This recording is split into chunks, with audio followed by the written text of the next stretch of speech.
ഒരല്പസമയം കഴിഞ്ഞാലേ നമ്മുടെ ഈ പെണ്ണൊരു കോഴിക്കോട്ടുകാരിയായി മാറും കേട്ടോ.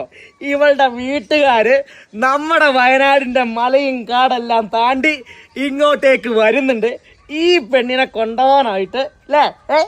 ഇതെന്നാടിത്? ഇവിടെ ഒരു പൊട്ട്, ഇവിടെ ഒരു പൊട്ട്, ഇവിടെ ഒരു പൊട്ട്. ഇത് ആര് കുത്തി തന്നെയാ? അമ്മേന്റെ പരിപാടിയാട്ടോ ഇതൊക്കെ. കണ്ണ് കിട്ടാതിരിക്കാൻ വേണ്ടിയിട്ട് ചെയ്താ. എന്നാ ഇവിടെയും കൂടി ഒരു പുട്ട് കൊടുത്തുതാ. കണ്ണ് തീരെ കിട്ടാതെ. പിന്നെ നിന്റെ വകയായിട്ട് ഇവിടെ കുറച്ച് ചെളിയുണ്ട്, അവിടെ കുറച്ച് ചെളിയുണ്ട്. ഇതെല്ലാം കണ്ണ് കിട്ടാതിരിക്കാൻ വേണ്ടിയിട്ട് പെണ്ണിൻ്റെയും കൂടി പരിപാടിയാ അല്ലേ.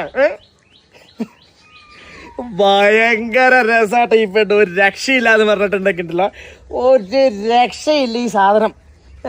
ഓട്ടവും ചാട്ടവും എന്താടി, ഓട്ടവും ചാട്ടവും കളിയൊക്കെ ആയിട്ട് എൻ്റെ പൊന്നെ ഒരു രക്ഷയില്ല ഈ പെണ്ണിനെ കൊണ്ട്. കണ്ണ് കിട്ടാതിരിക്കട്ടെ. പെണ്ണ് പോവാനോ? കോഴിക്കോടേക്ക് പോവാനോ? പോവാ. അപ്പം പോവോ? എൻ്റെ പൊന്നോ ഒരു രക്ഷയില്ല എന്ന് പറഞ്ഞാൽ പുറകെ ഇങ്ങനെ നടന്നോളൂട്ടോ ആള്. ഒരു രസമാണ് ഇവളുടെ കളികൾ കാണാനായിട്ട്. പുറകേന്ന് മാറില്ല ഈ സാധനം, ഇങ്ങനെ നടക്കും.